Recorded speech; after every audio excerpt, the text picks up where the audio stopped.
East of the Sun and West of the Moon. Norwegian Folktale.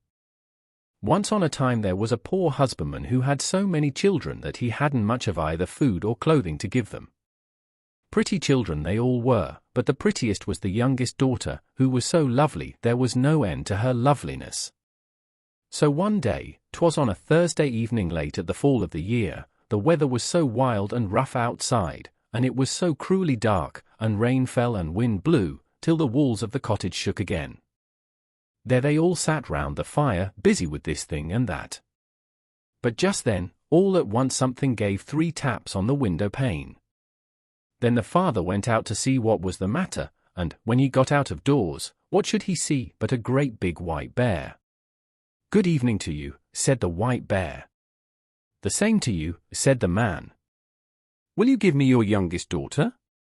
"If you will, I'll make you as rich as you are now poor," said the bear.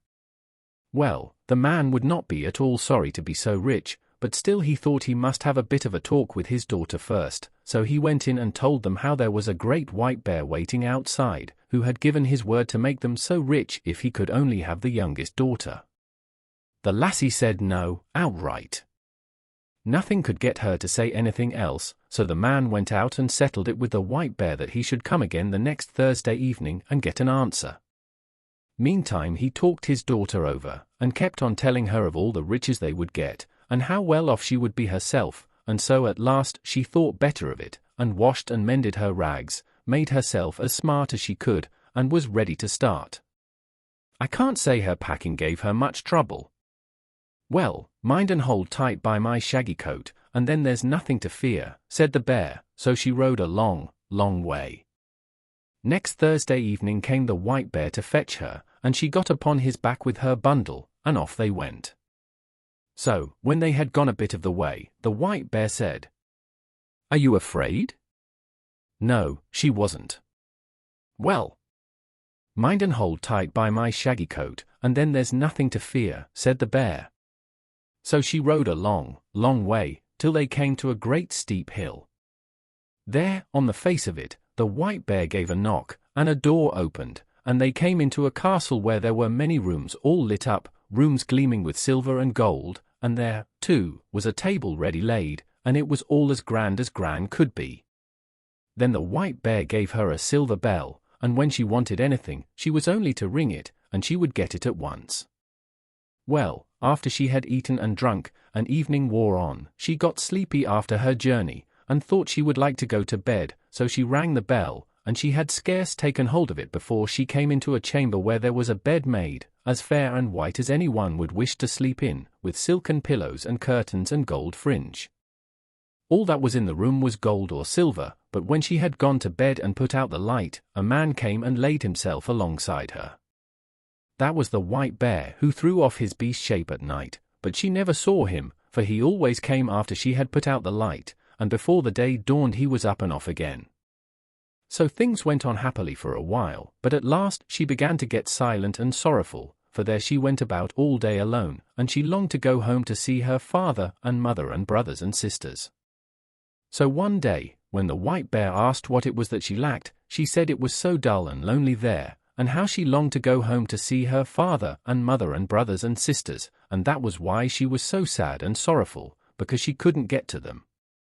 "Well, well," said the bear, "perhaps there's a cure for all this, but you must promise me one thing, not to talk alone with your mother, but only when the rest are by to hear, for she'll take you by the hand and try to lead you into a room alone to talk, but you must mind and not do that, else you'll bring bad luck on both of us."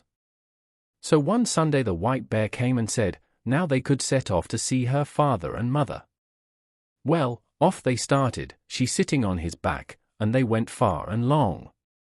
At last they came to a grand house, and there her brothers and sisters were running about out of doors at play, and everything was so pretty, 'twas a joy to see.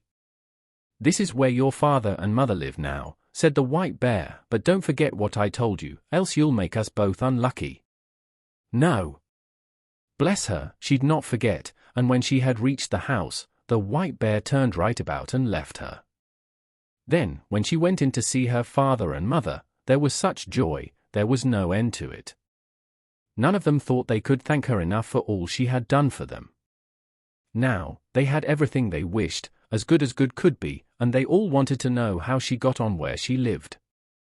Well, she said, it was very good to live where she did, she had all she wished. What she said beside I don't know, but I don't think any of them had the right end of the stick, or that they got much out of her. But so, in the afternoon, after they had done dinner, all happened as the White Bear had said. Her mother wanted to talk with her alone in her bedroom, but she minded what the White Bear had said, and wouldn't go upstairs. "Oh, what we have to talk about will keep," she said, and put her mother off. But, somehow or other, her mother got round her at last, and she had to tell her the whole story. So she said, how every night when she had gone to bed a man came and lay down beside her as soon as she had put out the light, and how she never saw him, because he was always up and away before the morning dawned, and how she went about woeful and sorrowing, for she thought she should so like to see him, and how all day long she walked about there alone, and how dull and dreary and lonesome it was. "My," said her mother, "it may well be a troll you slept with. But now I'll teach you a lesson how to set eyes on him. I'll give you a bit of candle, which you can carry home in your bosom, just light that while he is asleep, but take care not to drop the tallow on him." Yes. She took the candle and hid it in her bosom, and as night drew on, the White Bear came and fetched her away. But when they had gone a bit of the way, the White Bear asked if all hadn't happened as he had said. Well, she couldn't say it hadn't. "Now, mind," said he, "if you have listened to your mother's advice, you have brought bad luck on us both, and then, all that has passed between us will be as nothing." No, she said, she hadn't listened to her mother's advice.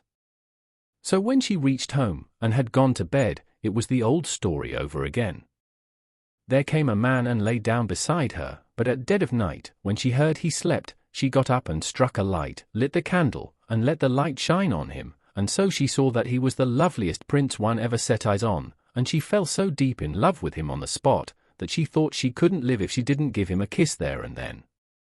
And so she did, but as she kissed him, she dropped 3 hot drops of tallow on his shirt, and he woke up. "What have you done?" he cried. "Now you have made us both unlucky, for had you held out only this 1 year, I had been freed. For I have a stepmother who has bewitched me, so that I am a White Bear by day, and a man by night. But now all ties are snapped between us, now I must set off from you to her. She lives in a castle which stands east of the sun and west of the moon, and there, too, is a princess, with a nose 3 ells long, and she's the wife I must have now." She wept and took it ill, but there was no help for it, go he must. Then she asked if she mightn't go with him. No, she mightn't. "Tell me the way, then," she said, "and I'll search you out, that surely I may get leave to do." Yes, she might do that, he said, but there was no way to that place. It lay east of the sun and west of the moon, and thither she'd never find her way. So next morning, when she woke up, both prince and castle were gone, and then she lay on a little green patch, in the midst of the gloomy thick wood, and by her side lay the same bundle of rags she had brought with her from her old home. So when she had rubbed the sleep out of her eyes, and wept till she was tired, she set out on her way, and walked many, many days, till she came to a lofty crag. Under it sat an old hag, and played with a gold apple, which she tossed about. Here the lassie asked if she knew the way to the prince, who lived with his stepmother in the castle, that lay east of the sun and west of the moon, and who was to marry the princess with a nose 3 ells long. "How did you come to know about him?" asked the old hag, "but maybe you are the lassie who ought to have had him?" Yes, she was. So, it's you, is it?" said the old hag. "Well, all I know about him is, that he lives in the castle that lies east of the sun and west of the moon, and thither you'll come, late or never, but still you may have the loan of my horse, and on him you can ride to my next neighbor. Maybe she'll be able to tell you, and when you get there, just give the horse a switch under the left ear, and beg him to be off home, and, stay, this gold apple you may take with you." So she got upon the horse, and rode a long, long time, till she came to another crag, under which sat another old hag, with a gold carding comb. Here the lassie asked if she knew the way to the castle that lay east of the sun and west of the moon, and she answered, like the first old hag, that she knew nothing about it, except it was east of the sun and west of the moon. And thither you'll come, late or never, but you shall have the loan of my horse to my next neighbor, maybe she'll tell you all about it, and when you get there, just switch the horse under the left ear, and beg him to be off home. And this old hag gave her the golden carding comb, it might be she'd find some use for it, she said. So the lassie got up on the horse, and rode a far, far way, and a weary time, and so at last she came to another great crag, under which sat another old hag, spinning with a golden spinning wheel. Her, too, she asked if she knew the way to the prince, and where the castle was that lay east of the sun and west of the moon. So it was the same thing over again. Maybe it's you who ought to have had the prince, said the old hag. Yes, it was. But she, too, didn't know the way a bit better than the other two. East of the sun and west of the moon it was, she knew, that was all. And thither you'll come, late or never, but I'll lend you my horse, and then I think you'd best ride to the east wind and ask him, maybe he knows those parts, and can blow you thither. But when you get to him, you need only give the horse a switch under the left ear, and he'll trot home of himself. And so, too, she gave her the gold spinning wheel. Maybe you'll find a use for it, said the old hag. Then on she rode many, many days, a weary time, before she got to the east wind's house, but at last she did reach it, and then she asked the east wind if he could tell her the way to the prince who dwelt east of the sun and west of the moon. Yes, the east wind had often heard tell of it, the prince and the castle, but he couldn't tell the way, for he had never blown so far. But if you will, I'll go with you to my brother the west wind, maybe he knows, for he's much stronger. So, if you will just get on my back, I'll carry you thither. Yes, she got on his back, and I should just think they went briskly along. So when they got there, they went into the west wind's house, and the east wind said the lassie he had brought was the one who ought to have had the prince who lived in the castle east of the sun and west of the moon, and so she had set out to seek him, and how he had come with her, and would be glad to know if the west wind knew how to get to the castle. Nay, said the west wind, so far I've never blown, but if you will, I'll go with you to our brother the south wind, for he's much stronger than either of us, and he has flapped his wings far and wide. Maybe he'll tell you. You can get on my back, and I'll carry you to him. Yes. She got on his back, and so they travelled to the south wind, and weren't so very long on the way, I should think. When they got there, the west wind asked him if he could tell her the way to the castle that lay east of the sun and west of the moon, for it was she who ought to have had the prince who lived there. You don't say so. That's she, is it? Said the south wind. Well, I have blustered about in most places in my time, but so far have I never blown, but if you will, I'll take you to my brother the north wind, he is the oldest and strongest of the whole lot of us, and if he don't know where it is, you'll never find anyone in the world to tell you. You can get on my back, and I'll carry you thither. Yes. She got on his back, and away he went from his house at a fine rate. And this time, too, she wasn't long on her way. So when they got to the north wind's house, he was so wild and cross, cold puffs came from him a long way off. Blast you both, what do you want? He roared out to them ever so far off, so that it struck them with an icy shiver. Well, said the south wind, you needn't be so foul-mouthed, for here I am, your brother, the south wind, and here is the lassie who ought to have had the prince who dwells in the castle that lies east of the sun and west of the moon, and now she wants to ask you if you ever were there, and can tell her the way, for she would be so glad to find him again. Yes, I know well enough where it is, said the north wind. Once in my life I blew an aspen leaf thither, but I was so tired I couldn't blow a puff for ever so many days after. But if you really wish to go thither, and aren't afraid to come along with me, I'll take you on my back and see if I can blow you thither. Yes.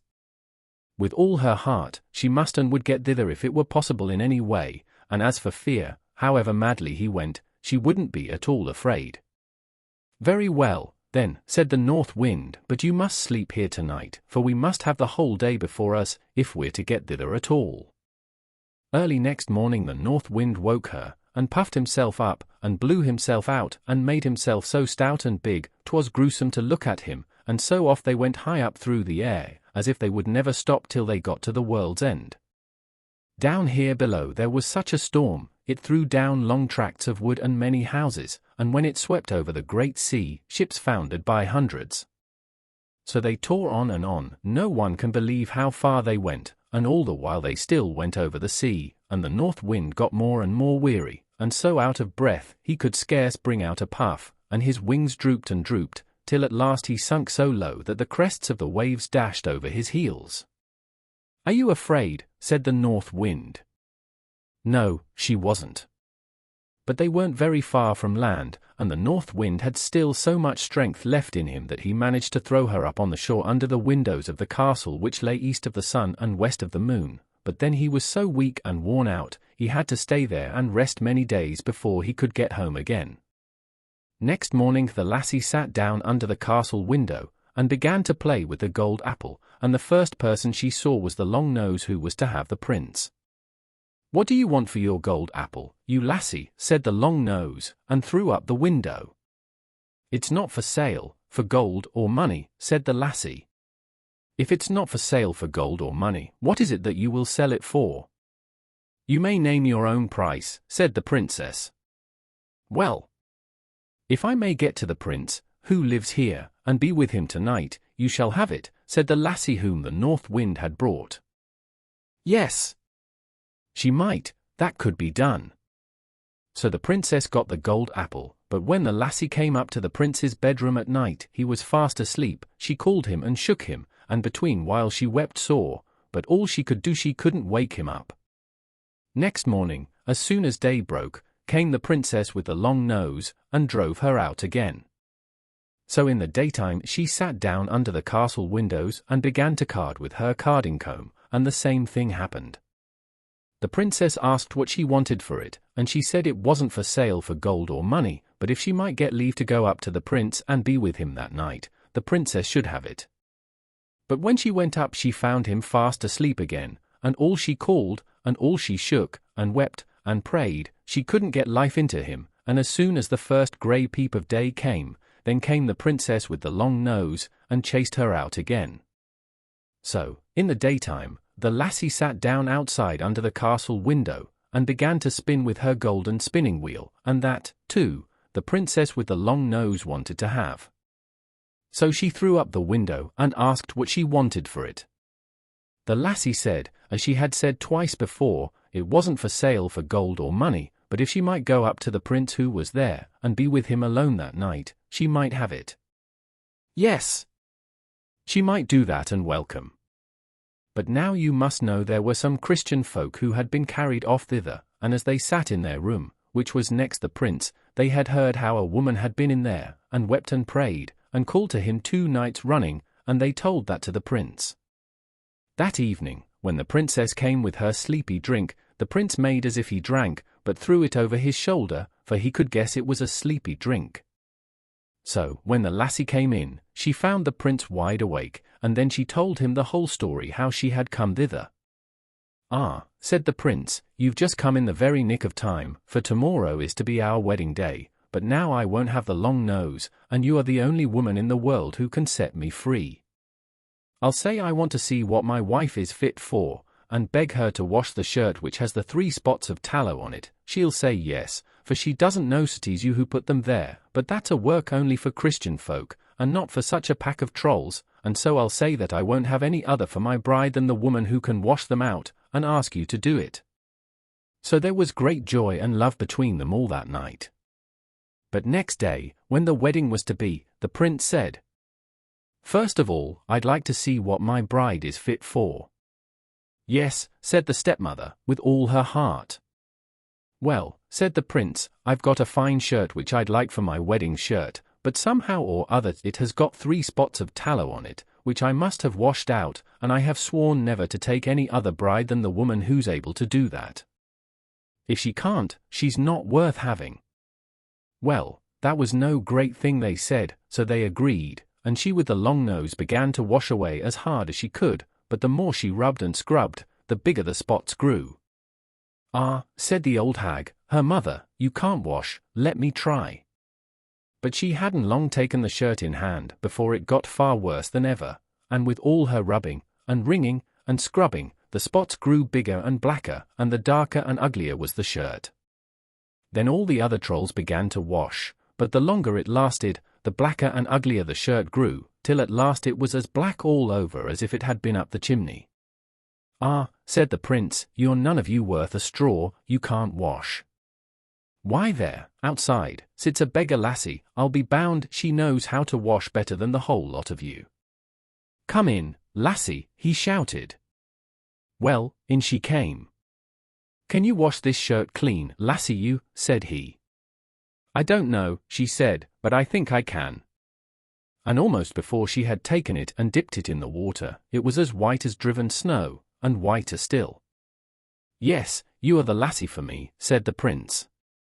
At that the old hag flew into such a rage, she burst on the spot, and the princess with the long nose after her, and the whole pack of trolls after her. At least I've never heard a word about them since. As for the prince and princess, they set free all the poor Christian folk who had been carried off and shut up there, and they took with them all the silver and gold, and flitted away as far as they could from the castle that lay east of the sun and west of the moon.